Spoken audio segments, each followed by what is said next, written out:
En el marco de dos proyectos de investigación en los que estoy participando, uno que realizo en el marco del proyecto Connect Caribbean, que es un proyecto que dirige la doctora Consuelo Naranjo del Consejo Superior de Investigaciones Científicas, y es un proyecto que tiene que ver con el ámbito del Caribe, que es sobre el que estoy trabajando en estos momentos. Y el otro es un proyecto que dirijo con la profesora María Eugenia Petit-Preuil Sepúlveda, también del Departamento de Historia de América y reconocida especialista también en tema de desastres. Es un proyecto FEDER sobre medio ambiente, dinámicas urbanas y respuestas sociales en la monarquía hispánica durante el siglo XVIII a este tipo de procesos, ¿no? El tema que vengo aquí a trabajar, bueno, yo no tengo una trayectoria ni soy especialista en el estudio de desastres, como mi compañero Rogelio Altez, María Eugenia, la que he mencionado, pero es un tema al que me he acercado desde lo urbano, ¿no? E investigar, sobre todo desde las respuestas y los mecanismos que se generan ante determinados desastres en la América hispana, principalmente durante el siglo XVIII, que es el siglo que particularmente sobre el que trabajo e investigo, también la primera mitad del siglo XIX. Y bueno, investigando este tipo de cuestiones en el Archivo General de India me encontré un expediente fruto del cual me surgieron una serie de interrogantes que me llevaron pues a realizar esta investigación, ¿no? Que tiene que ver con la cuestión de cómo circulaban o la circulación de informaciones sobre desastres en la América hispana durante el siglo XVIII y los posibles mecanismos de censura hacia este tipo de informaciones, ¿no? Las informaciones sobre desastres ocurridos en la América hispana llegaron a Europa por diferentes vías, aunque la impresión y distribución de impresos referidos a las descripciones y efectos ocasionados por huracanes, terremotos, tsunamis o erupciones volcánicas no siempre contaron con el refrendo de las autoridades competentes. Como es sabido, la circulación de noticias a través del Atlántico fue motivo de preocupación para la corona, situación que se tradujo en la aprobación de una serie de medidas para el control de todo lo que se escribiera desde y hacia el territorio americano. Entre los factores que pudieron contribuir a la censura y a la prohibición de la circulación de impresos con este tipo de noticias e informaciones, pensamos que se encontraron los de índole geoestratégico, con el fin de evitar que el estado de vulnerabilidad de determinados enclaves fuera conocido por potencias enemigas que pudieran aprovechar la coyuntura para el ataque y la ocupación. Esta situación se ha destacado principalmente para diferentes tipos de fuentes impresas de la época, relativas a obras de cronistas, libros de náutica o la cartografía, como veremos con posterioridad, y no tanto para la cuestión de las relaciones sobre desastres. En este sentido, yo creo que este tipo de informaciones, por el valor que contenían, eran especialmente delicadas, sobre todo para ámbitos como el caribeño. Una región, como saben, en la que los fenómenos de clima adverso, sobre todo, son bastante frecuentes. Y, por supuesto, las informaciones sobre los daños en infraestructura, fallecimientos que pudieran haber originado huracanes o terremotos también, pues eran informaciones delicadas, ¿no? Sobre todo en el 18, en un momento en el que encontramos en el Caribe pues diversos imperios marítimos que están allí de alguna manera compitiendo, ¿no? Entonces, esto es lo que me ha llevado un poco a plantear esta hipótesis, sobre todo para el área del Caribe, ¿no? Por lo tanto, el objetivo de esta ponencia es contribuir al debate y a un mejor conocimiento sobre la circulación de informaciones referidas a desastres ocurridos en América durante el siglo XVIII. Para ello, en una primera parte de la ponencia se establece un marco historiográfico sobre este asunto, con un estado de la cuestión, y a continuación, en una segunda parte, se analiza el proceso de censura y retirada de la circulación por parte del Consejo de Indias de una relación sobre los daños ocasionados por el huracán de octubre de 1768 en La Habana y sus alrededores, relación que fue impresa tanto en la ciudad de Cádiz como en la de Madrid. Por lo tanto, estos serían los dos apartados en los que voy a organizar mi ponencia y terminaré con unas reflexiones finales. Con relación a la circulación de informaciones sobre desastres ocurridos en la América hispana, bueno, pues yo empezaría diciendo que las noticias sobre desastres ocurridos en los territorios ultramarinos llegaban al Consejo de Indias a través de la correspondencia mantenida con diferentes autoridades americanas, en las que se le informaba de los daños producidos, el número de heridos y fallecidos, e incluso de la organización de novenarios y procesiones, bandos y ordenamientos relacionados con el desastre en cuestión, todo ello con el fin de solicitar medidas de apoyo. Así lo expone Virginia García Costa al referirse al conjunto de fuentes primarias sobre sismos ocurridos en Nueva España entre el siglo XVI y los inicios del siglo XIX, entre las que destaca, junto a los documentos de archivo, a códices, anales, crónicas, diarios de sucesos notables, relatos de viajeros, la prensa y escritos de historiadores y científicos del periodo.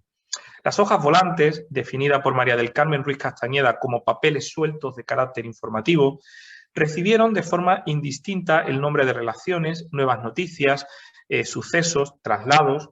La mencionada autora destaca el importante papel que desempeñaron como únicos vehículos de información y aglutinantes de la conciencia social, cumpliendo, como sucedería con las gacetas, una función puramente informativa en la que no cabían interpretaciones ni comentarios de los sucesos descritos, como consecuencia del contexto político y social de la época. Entre los temas que trataban, Ruiz Castañeda destaca para el caso novohispano también aspectos relativos a acontecimientos internos relacionados precisamente con terremotos y otros sucesos raros, físicos o naturales, aunque también incluya a crímenes, ejecuciones, entre otro tipo de acontecimientos. También incluían sucesos externos al virreinato relacionados por lo general con hechos de armas, defunciones o pompas fúnebres de los monarcas. Es así que los eventos naturales se consolidaron pronto como una de las temáticas propias de los eventos de sucesos. De hecho, lo observado en la naturaleza y sus fenómenos constituyeron uno de los aspectos centrales desde las primeras instrucciones a navegantes y conquistadores. Así lo menciona Rogerio Altés, autor que destaca también para el siglo XVII y la América hispana los impresos sobre desastres de autores religiosos, en los que se exaltaban las labores de la Iglesia y se incluía el llamado al arrepentimiento y la solicitud de auxilios.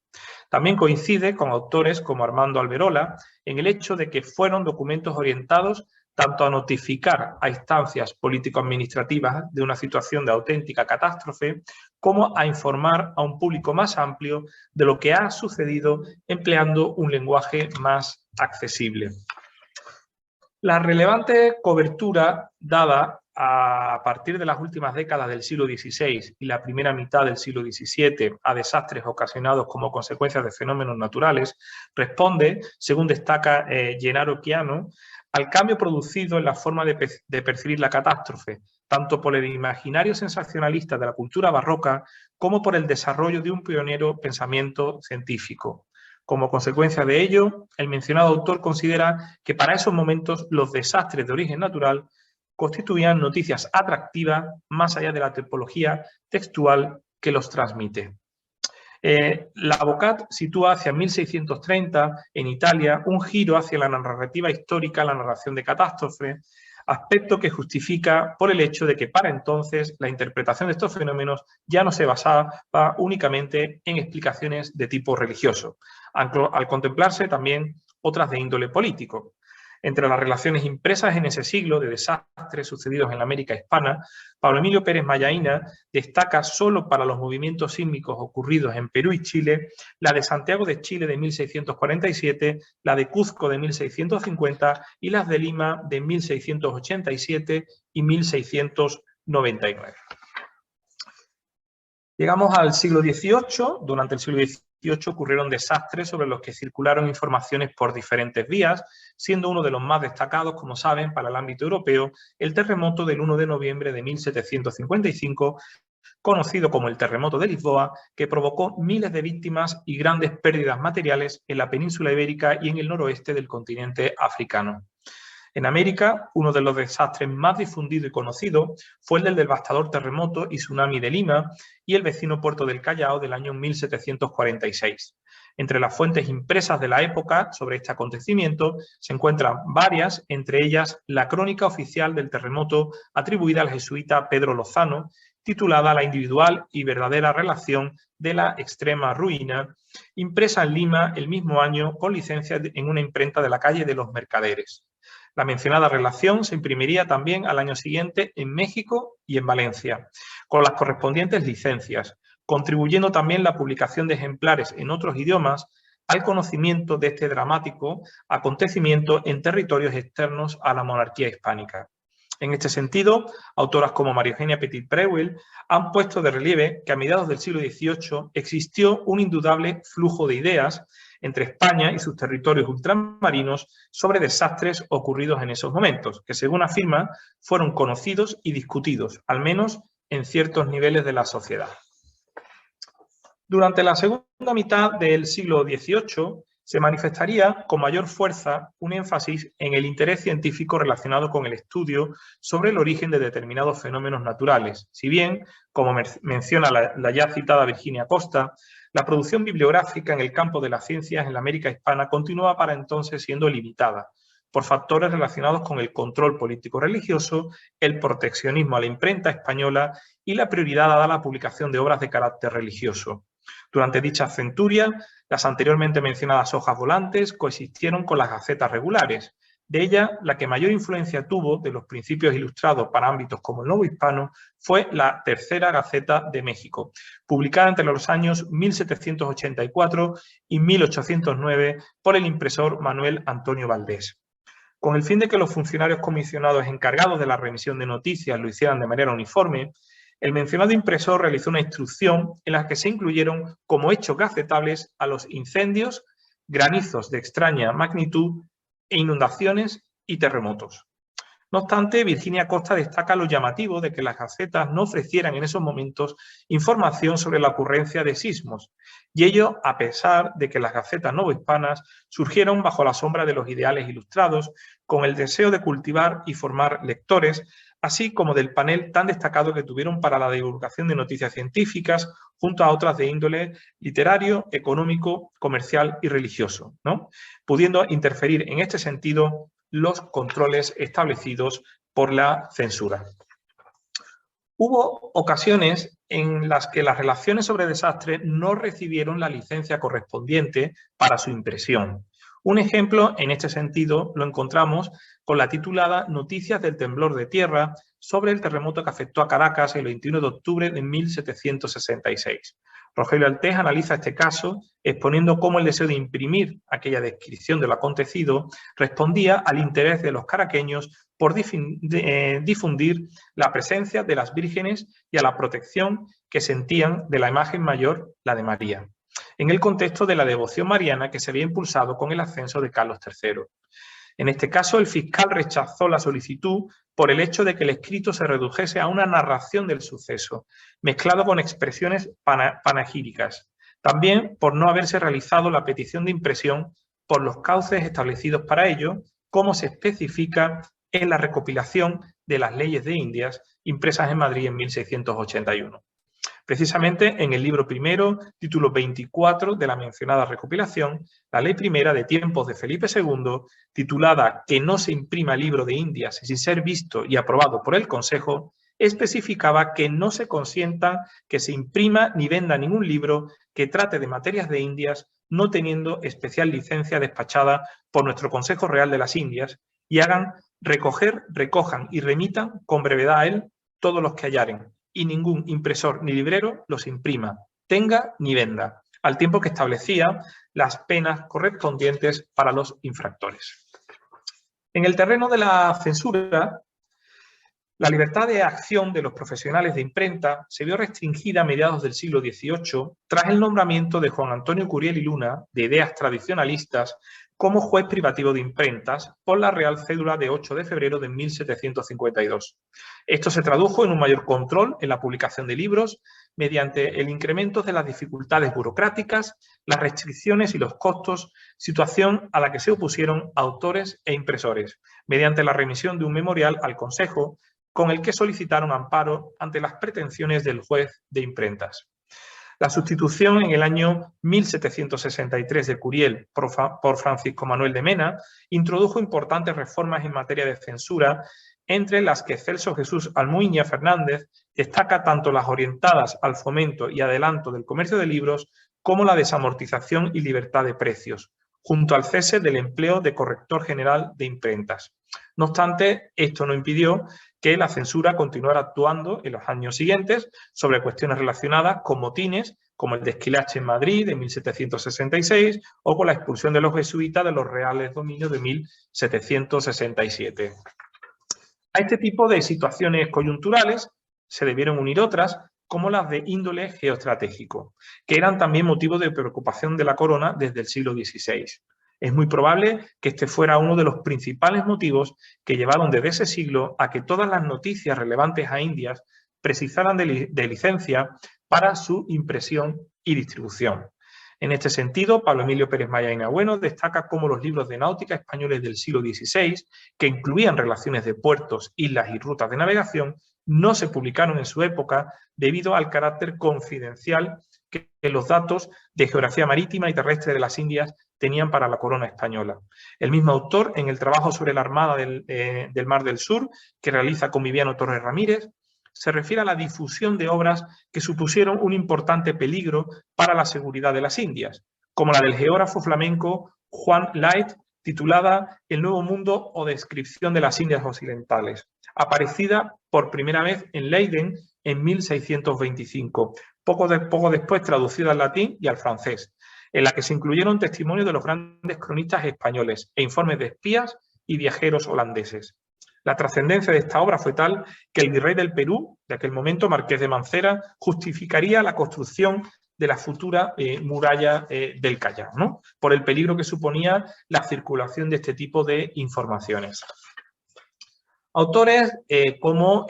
Foucault, Giddens, Brian Hartley se han interesado por el estudio de la relación entre el poder y el conocimiento a través de la cartografía. En este sentido, de los trabajos de estos especialistas se desprende que, con relación a los mapas, las políticas de secreto y de censura han estado muy presentes desde el pasado, tanto prohibiendo su circulación como con la no corrección deliberada de información para el engaño de potenciales enemigos o mediante silencios inducidos. Para el ámbito de la monarquía hispánica, autores como José María García Redondo han puesto de relieve que el Consejo de Indias, previendo el beneficio de naciones extranjeras, apostó por regular y censurar la publicación de geografías y derroteros en momentos especialmente delicados, ¿no?, poniendo diferentes ejemplos, entre ellos algunos muy anteriores al periodo que estamos trabajando, ¿no?, referido, por ejemplo, a los momentos que antecedieron a la expedición de Magallanes Elcano, ¿no? Bueno, visto todo este contexto, ¿no?, sobre la cuestión de la circulación de informaciones y la censura, que lo hemos visto para determinados siglos, acabando en el siglo XVIII, vamos a centrarnos ahora en un caso concreto en el que se produce una rápida censura por parte del Consejo de Indias, en este caso sobre una relación de los efectos de un terremoto que afectó a la ciudad de La Habana y sus alrededores. Vamos a ver el procedimiento, cómo se justifica y por qué se justifica la censura de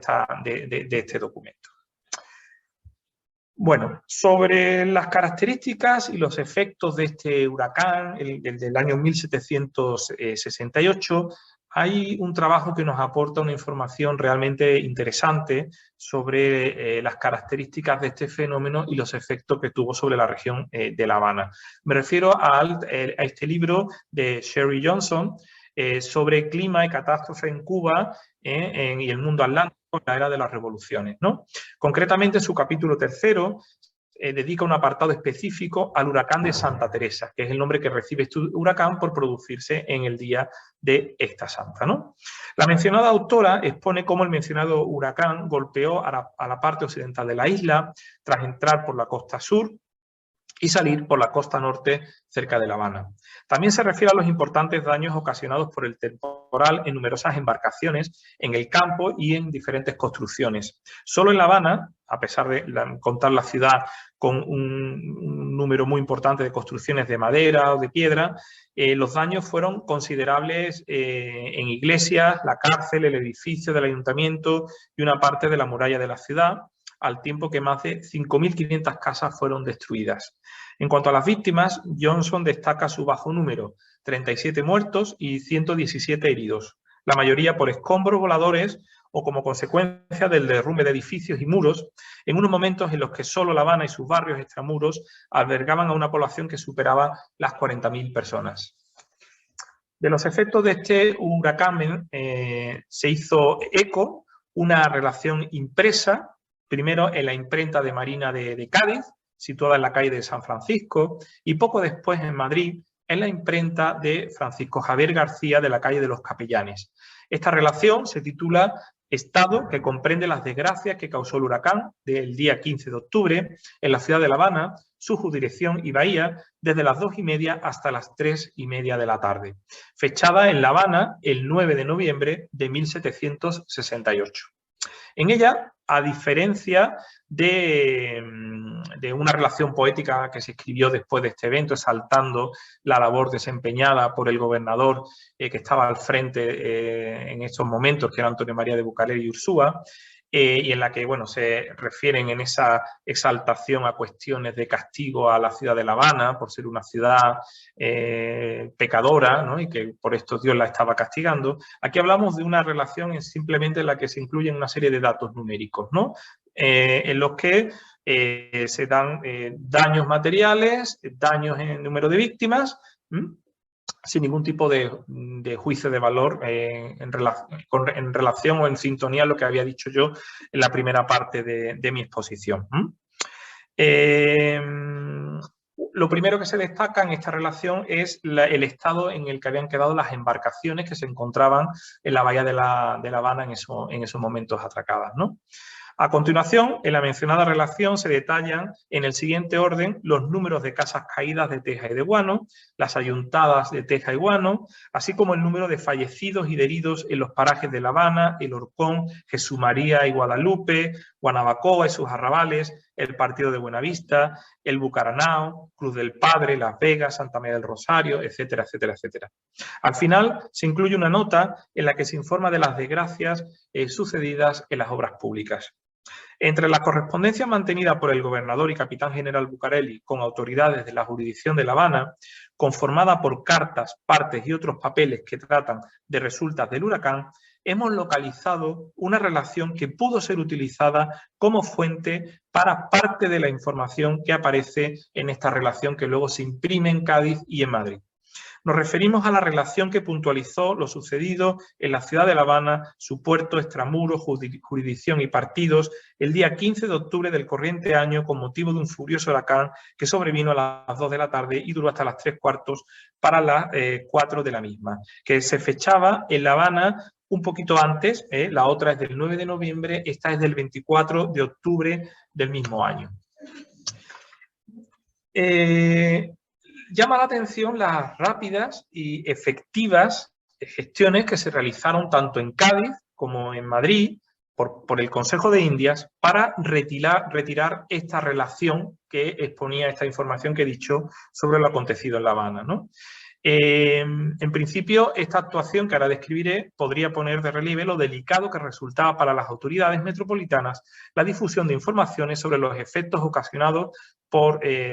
desastres en enclaves estratégicos. En este caso estamos hablando de La Habana, ¿no? No olvidemos que La Habana había sido tomada por los ingleses años antes y era uno de los principales enclaves estratégicos que la corona tenía en el ámbito del Caribe.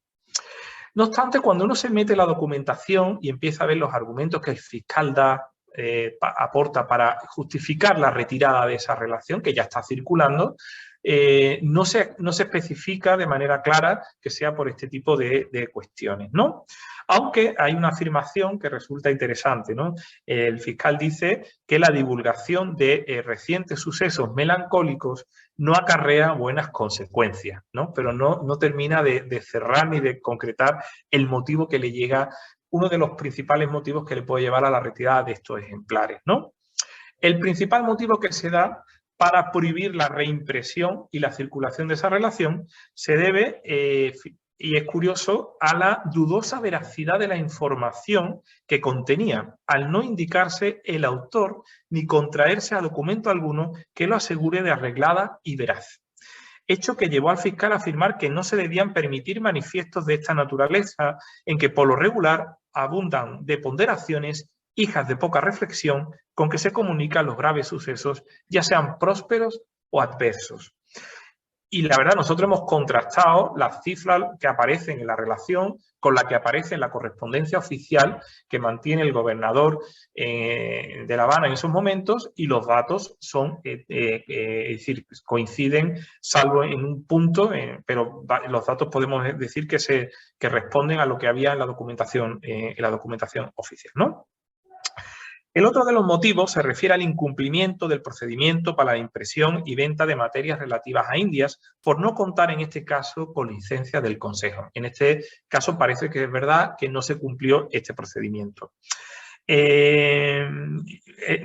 este sentido, el hecho de que las noticias sobre Indias precisaran del filtro previo de este organismo para su impresión y distribución implica un interés por parte de las autoridades de que no se difundieran noticias que pudieran ser comprometedoras para los intereses de la corona vinculadas a las Indias, ¿no? En este caso pensamos que lo era, tanto por el importante valor estratégico que la ciudad de La Habana tenía en esos momentos, como por el carácter de la información contenida en la relación, centrada en los daños causados en embarcaciones, edificios e infraestructuras, ¿no? Que sin duda, pues, transmitían una imagen de vulnerabilidad de la plaza, ¿no? Siendo una plaza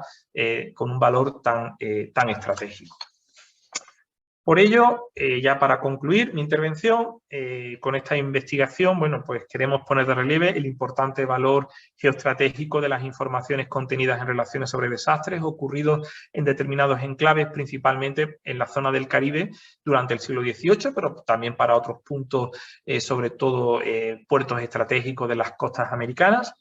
Nos referimos a relaciones que, a diferencia de otras, no incluían informaciones de tipo religioso o político, con las que explicar las posibles causas del desastre o alabar la gestión desempeñada por alguna autoridad indiana, aspectos sobre los que la corona sí podría tener especial interés en que se difundieran, ¿no? En ella saluda los efectos ocasionados por huracanes y terremotos, tanto en la destrucción de edificios, infraestructuras e embarcaciones, como en el número de víctimas y heridos, informaciones que podían, como digo, transmitir una imagen de vulnerabilidad y, por lo tanto, opuesta a los intereses de la corona. También queremos destacar cómo, a pesar de la normativa existente, en este caso esta normativa a la que me he referido está desde tiempos de Felipe II, eso no impidió que determinadas relaciones circularan y lo hicieran sin el consentimiento ni el análisis previo del Consejo de Indias. En este caso, nos consta que en Cádiz esta relación sobre este terremoto de La Habana circuló, incluso se acudió, se pidió el auxilio a algún sacerdote para que durante las misas pidiera a aquellos que tuvieran alguna de esas relaciones que las devolvieran, ¿no? Estas relaciones eran vendidas sobre todo por personas ciegas que obtenían con ello pues algún tipo de sustento mediante la venta de este tipo de relaciones. Entonces, en el archivo general de India se encuentra, pues en un legajo uno puede encontrar todos los ejemplares de la relación impresa en Cádiz y de la que luego se imprime en Madrid, que todos los que se lograron recopilar están reunidos en ese expediente. Y bueno, con esto pues finalizaría mi intervención. Si tienen alguna duda, algún comentario, alguna observación, pues encantado. Muchas gracias.